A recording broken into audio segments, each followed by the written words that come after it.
Welcome to the 2024 Coaches video.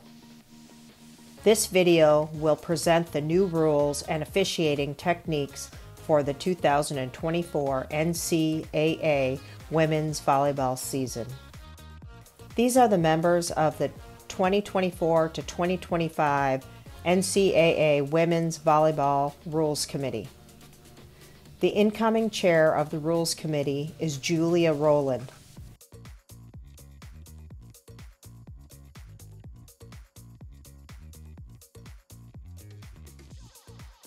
Hi, this is Kirsten Bernthal-Booth, head coach of Creighton University Volleyball and current AVCA president. I am here to talk to us coaches about something that we know is going on, and that is the fact that we have a severe official shortage in our sport. If you can believe it, the USAV did a survey, and the average age for an official right now is 55 years old, and most of those are college officials. We have to work together to get past players, former players, with the idea that they want to be officiating. But it doesn't take a genius to realize why many of them don't want to be officials. Look at the treatment that they are receiving right now, both in matches and on social media.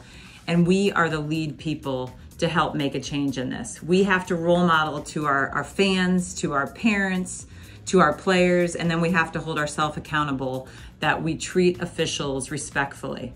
Now, officials are going to make mistakes. Officials understand they make mistakes. Fortunately, the college game, we have challenge review, so a lot of those can be rectified, but mistakes are still going to happen. It doesn't mean that we can't question calls, but I do think that we can make sure that we aren't attacking and berating and really going after people in a really personal way, because other people follow, and in turn, our players and other volleyball people don't want to be officials.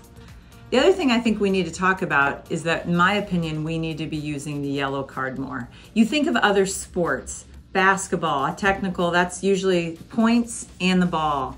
Football, you've got 15-yard penalty. But in volleyball, we get a yellow card and it's just a warning. And in fact, everyone on your team can get a yellow card and it resets at the next set. It really is anything. The only thing a yellow card does is has us take a breath, regroup, and move forward. So the issue on the official side from talking to them is that if they give out a yellow card, a lot of times as coaches, we mark them down when we do official evaluations, or they're worried that they won't move forward in the NCAA tournament. So I think it's important for us to reframe our thinking when it comes to yellow cards. If a yellow card is given, an official shouldn't be downgraded. Now, if you need to downgrade them because of the officiating they did, that's fine, but let's not automatically assume official is bad by giving a yellow card. So I'm leaning into us. We need to be the role models to understand, to move our sport forward. The officials are part of our team. Let's treat them as such.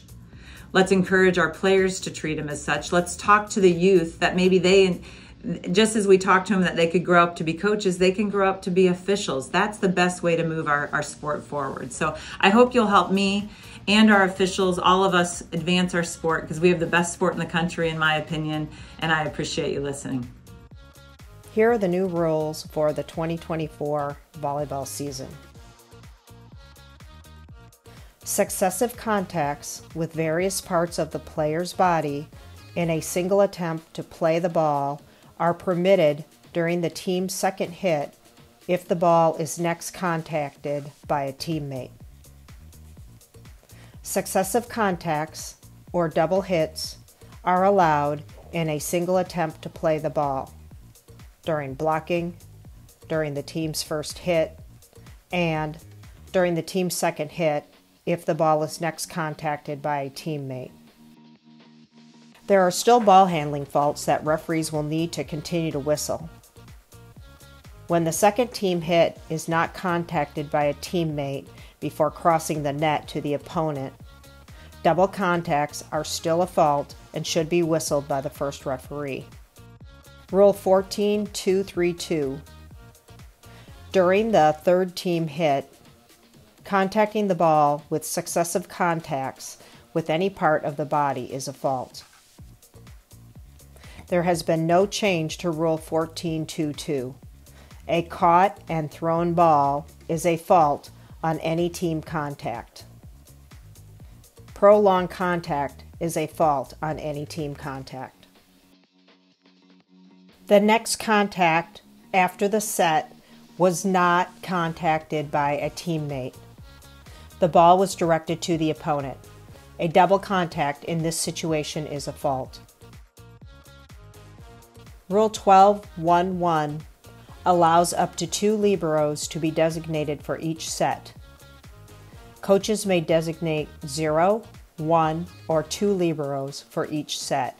The rule is different than USAV rules, where if a team designates 2 liberos, they are designated for the match. A maximum of 1 libero may be on the court during play. With the additional libero, new definitions have been created. Regular player, any player that is not a libero. Replaced player, the regular player whom the libero replaced. Libero replacement, when a libero replaces a regular player. This is an example of a libero replacement. Libero exchange, when a libero enters the court for a libero already on the court. This is a libero exchange.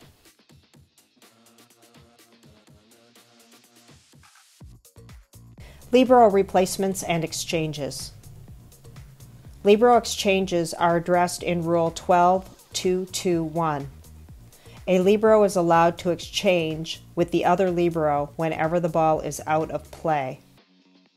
If the rally is stopped for any reason, the liberos may exchange. The replacement or exchange must occur before the authorization for service. A replacement or exchange made after the authorization for service, but before service contact, is not rejected, but a verbal warning is issued. Subsequent late replacements or exchanges in the match result in a delay sanction. 2 liberos on the same team are not allowed to play in the match at the same time. Only 1 libero may be on the court during a rally. Rule 12.1.2.3. In one rotation, either libero may replace the player in position 1 right back to serve. A libero may serve in only one position in the rotation. If a team is using 2 liberos, when the player position where the libero will serve rotates back to serve, the 2 liberos may also exchange. There may be situations where the libero is on the court for another player, and the other libero may serve when the team rotates. Here is how a double replacement with a libero exchange may look. Libero number 14 in the dark jersey was on the court in replacement of middle blocker number 9 in the white jersey. When the team rotates to serve, number 9 returns to the front row, and middle blocker number 16 in the white jersey, who is serving next, is replaced by the libero and exits the court. At the same time, the liberos also exchange. Libero number 14 exits the court, and libero number 1 enters the match to serve. Rule 10.1.1.3. Any player designated as a libero cannot play as a regular player in that set. If a team designates 2 liberos, both players are the liberos for the set. Even if one of the liberos has not played in the current set, they cannot play as a regular player in that set. The style and trim of the libero's uniform jersey and/or uniform bottoms may differ from her teammates and may differ from the other libero. The NCAA Women's Volleyball Rules Committee received feedback from the conference coordinators regarding concerns with crowd control. Coordinators felt this issue needed further attention and a clearer communication protocol between referees and event managers to better address issues with spectators. Rule 1925 has been updated to clarify the process referees should use to coordinate with event management to address crowd control and spectator issues. Rule 19254 allows referees to issue an administrative sanction if event management fails to address spectator control issues after being notified by the referees. If spectators enter a playable area or spectator issues arise, the referees inform event management. The referees may issue a verbal warning. If the behavior is not addressed by event management or there are subsequent issues, the referees may issue an administrative sanction. Several years ago, administrative sanctions were added to the rules book to address non-compliant uniforms. This year, the Rules Committee added an additional administrative sanction to address crowd control and spectator issues. The new rule allows referees to issue an administrative warning, yellow card, to a team in instances when fans leave the spectator area and approach the court, and the host administration fails to resolve the problem. The administrative sanction would normally be issued after a verbal warning so that event management first has an opportunity to address the issue.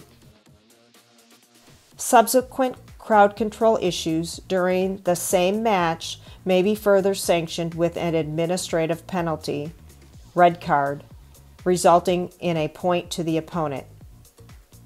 Administrative sanctions may be issued to the home or visiting team. Administrative sanctions received for spectator control and non-compliant uniforms are separate sanction categories and are not cumulative. There was one change to challenge review for this year. In the category of touch, the ability for a team to challenge interference has been added. Coaches may challenge interference above the net when a player interferes with the opponent by making contact with the opponent, if the decision is dependent on whether the player contacted the opponent.